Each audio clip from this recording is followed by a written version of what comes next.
Hey guys, the Dude's Corner here. Today I'm going to be teaching you how to advance off of the beginner's method on 4x4.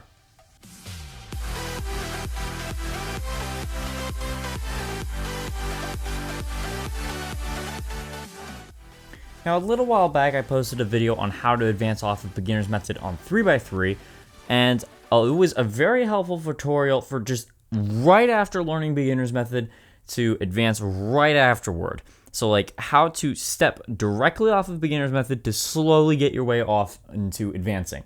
Well, I'm posting this tutorial, as I'm sure you can figure, for 4x4. So I'm going to be teaching you how to directly advance off of 4x4 to get into more of the advanced methods. So in the beginner's method, what we need to do is we need to build our centers. And that's going to be the same first step in advancing on 4x4. The first thing you're going to want to do is you're going to want to build your centers, but instead not by doing it by single piece. You're going to start by doing it by lines like this. It is a lot more efficient and it saves a lot more time. So I noticed we have these two and these two here. Now this is going to be similar to cross when you had to learn how to build your white cross without having to put the edges onto yellow center like on 3x3. You had to learn how to do it intuitively. So this is going to be pretty much the same process, and you need to learn how to do this all intuitively on your own. But I'm going to give a few different demonstrations on how you could do this and how it may be able to help you. So for instance, we're going to use this probably as our top side just because we already have two solved, and I think that would be the easiest way of starting our white center. So what we're going to do is we're going to use these two, and we need to pair them up before inserting just one. So in beginner's method, we would insert just like this and move on to the next one, but that's not very time efficient because then we have to insert another one at a time. But if we can pair these up like this and then insert into the top, this saves a lot more time and is a lot more efficient. So try building blocks of two rather than by just going for single blocks and doing each one for every single time you insert one centerpiece. So go for two at a time rather than for one. Another random example of this is when we have like this one here, we have this one here, this one here, and this one here. We got to find the easiest way for pairing up two together. There really is no easy case, as you can see, because these two are all kind of lined up together, and there's no option just to turn like easily and create two, but there is one option, and that would be these two. So try to find like a spot when doing inspection to find just two single ones to create a block of two in one single move. So just like that, there is a block of two. And then we have these two. And I think the easiest way to make a block of two here would be by turning the front and then pairing them together like this. It's pretty straightforward if you've had a lot of practice with at least the beginner's method on 4x4, but just keep finding ways of building blocks of two and then just inserting them like this. And then now for yellow center. Yellow center is going to work the exact same way. And once again, you're going to want to build it on the opposite side of white like I've taught in my beginner's tutorial. And we have this block of two right here. What we want to do is we're just going to go ahead and insert it into the top. And to do this, we're going to bring it into the top. And we need to bring this white block down by turning this empty slot here over to where the white slot is, so that when we slice back, we're not breaking up our yellow like I taught quite a bit in my 4x4 beginner's tutorial. And then we have this yellow dot here, and then we have this yellow dot here. I think the easiest way for us to pair these two together would be by turning this side here, like this, so that when we turn this side over here twice, we can pair them up like this. Now for inserting this pair of two into the top. This might be a little bit more tricky due to the fact that you used to have to do one at a time and you would have to set up into the angle case.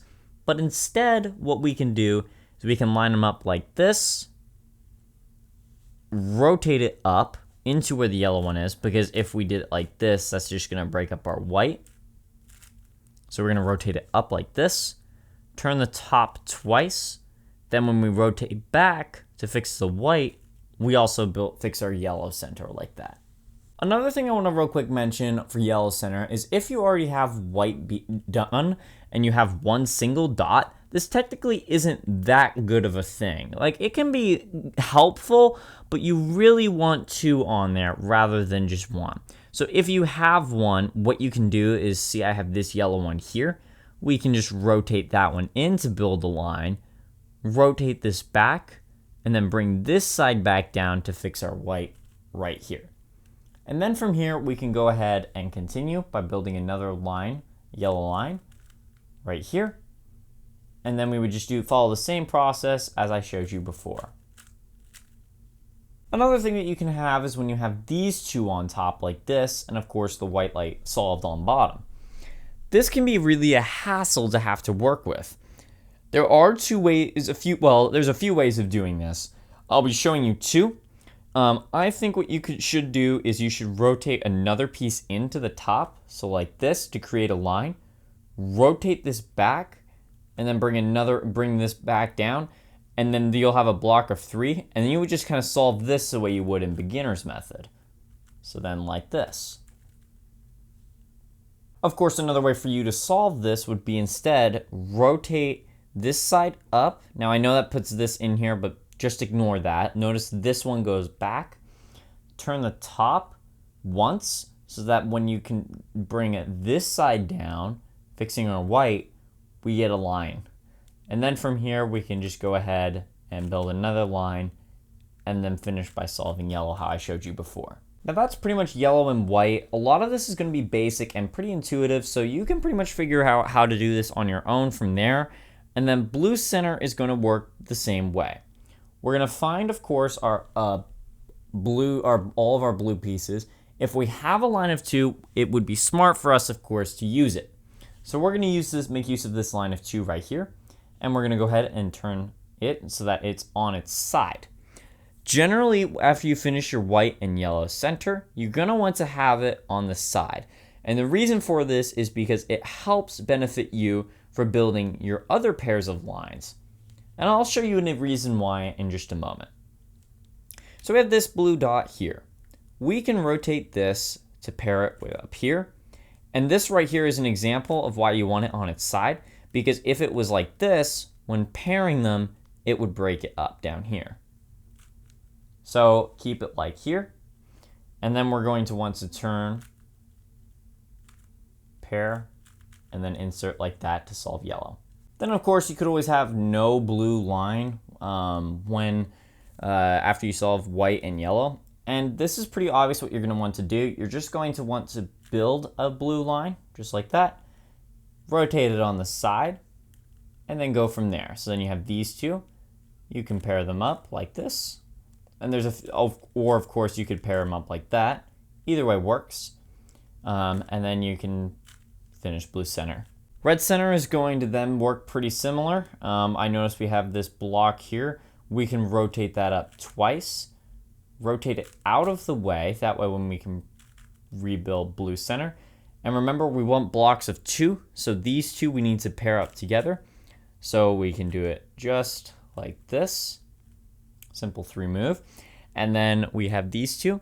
Rotate them so that these two are now lined up. Bring it up so that when we turn this twice, pulling it back, we keep blue and red solved together. Red is pretty intuitive and pretty basic, so I'm not really going to touch on it. Now time for green and orange. Once again, for green and orange, you're going to want to try getting blocks of 2. So we have this green one here, and then we have this green one here. And what we can do is we can just rotate this, create a line, bring this side back, just like that, because green actually needs to go here. You might think green needs to go here, but it does need to go here. And then we can rotate this side up, turn it twice so that we can bring this back. We got green solved as well as orange. So that's how you do the centers. I think white and yellow, and blue, the first 3 that I showed you, are going to be the best ones for explaining how to advance on your centers. So if you are having trouble, go back and rewatch those clips, as I think that is going to be the main example for how you should solve your centers. Now time for edges. Edges is going to be pretty similar. So what you're going to want to do is you're going to want to try finding the best way of lining these up. Now here's what I mean. Let's take an example of this red, yellow, and this red, yellow right here. Now we could do it like this, where these two are then here, but these are now across from each other. To avoid putting them across from each other, what we could do is instead do it like this. So instead, if this doesn't work, you could try turning it like this, and then it will work. So let me do another example here. So instead of going into the right side, using the right side to turn, you're going to be doing a rotation and using the left side. So like that. If this doesn't make sense for you, don't worry. You can always use the beginner's way of flipping an edge if you need to. And then what you're going to want to do is pretty straightforward. You're just going to want to pair these two up together. So we can just do that by doing this. And then we can just insert insert this up to the top, bring in a broken edge, bring this down, and slice back. But what if we could do this a little bit better? So let's undo what I just did. Let's take a look at this pair right here, this broken pair. When we were inserting it in, this edge right here would be slicing back into here. What if we could take this edge up here, look at this one, it's blue and red. We have this blue and red one up here. So when we pair these two, if we bring this broken edge pair down here instead, so like this, and then when we slice back, we are pairing these two when we slice back after pairing a different pair for an edge. So we are pairing two edges at the amount of time it takes us to pair one. Let me do another example for this because this is a little bit complicated. So let's use these two right here, these edges. So we can slice to pair, and we have this edge right here that is green and white, because when we slice back, this edge here is going to go into this spot here. So we need to find the green and white other edge for a broken edge. So let's look at the top. We don't have any here, so we need to flip around, and there's one here. Now, if you're getting a little lost, just stay with me. I'm going to do plenty of examples on this. So we can slice right here, and then we have the edge right back here. So then what we're going to want to do is we're going to bring it over to the front, and we can just bring this down. So just basically the regular beginner's method, just we're using this specific edge as our broken pair. Rotate this to the top, bring this over, bring this side back down, so that when we slice back, this edge is now paired. Let me go through a few more examples because I know this is probably confusing you. So for instance, we can pair these two up right here. And then this edge we can pair with this one right here, because when we slice back, this is the spot right here that it's going into. So this edge is the one we want to use. So we have it right up here. So we can rotate it up, bring the edge down, and then slice back, just like that. And let me do another example. And this example would be, instead of using this edge to where we pair back, it's when we use this edge instead, because this edge is also going into this spot down here. So we then can use this edge, rotate it up, and then when we slice back, these two then get paired. If that makes sense. I realize this can be a little complicated, and I think the best way, honestly, for you to learn how to do this is with your own experimenting. So just kind of practice using this. You may accidentally scramble the cube up. If that happens, it's okay. You'll figure it out as you practice along with this. Now, something else that can happen is, say you have these two here, and you want to find this edge here. So like this one, because when you slice, you want to bring this edge to pair down into here for when you slice back. So you can use this one. but you need to know which way you need to properly insert. Because if you insert it like this and then slice back, this is not pairing this edge down here. These are now adjacent rather than diagonal, if you remember, like in beginner's method. So instead, what we can do is we need to rotate it in like this. So we rotated it in like this, so like that. So we need to rotate it in like this side, so from the left rather than into the right. And then we can slice back, and then these two are paired. Kind of similar to the demonstration I was showing you earlier with which way you need to insert the edge into. Also, the same technique works for if you want to insert in from a double slot. So like notice you have this one here and then this one here, and you want to rotate twice. Now notice this edge right here, this is green and yellow, so we can double turn. Now this is our other green and yellow edge. Now we want to make sure we're inserting this right. We don't want to insert it this way. We want to insert it in this way. So we can rotate this edge, solved edge, bring in the broken pair, and then rotate twice, and that solves it. So you don't have to only do just one single turn, you can also do a double turn. And then for the last two edges, it's actually going to work the exact same way in beginner's method, how you're just going to slice and then flip the edge. But there's actually another algorithm you can use for flipping the edge than the one I taught in beginner's method. And this algorithm would be R, U, R prime, U prime, and you're gonna do a Y rotation, L prime, U, L. And then you're gonna just slice back just like that. And then that solves the two edges. And then for 3x3 state, it's gonna pretty much work the exact same way. There's really no advanced way of doing this other than just advancing on 3x3. So if you have any more advanced method for 3x3, then just go ahead and use it, because it really is not gonna matter too much. However, there's always parity. Now, if you have OLL parity, I did post a tutorial on best way to solve edge parity, and edge parity is similar to OLL parity. Now, it is quite a bit more advanced, but if you want to look into advancing on OLL parity, always go into that tutorial, and I teach 4x4 at the very beginning, so you could always learn how to do a better way of doing this there, but I wouldn't recommend advancing on this quite yet until you mastered everything that I've really already taught in this tutorial. However, if you want to advance further, consider going into that tutorial next. Now then, of course, there's PLL parity, when you have these two that need to swap. Now, spoiler alert, I actually am also posting a tutorial relatively soon on how to solve this.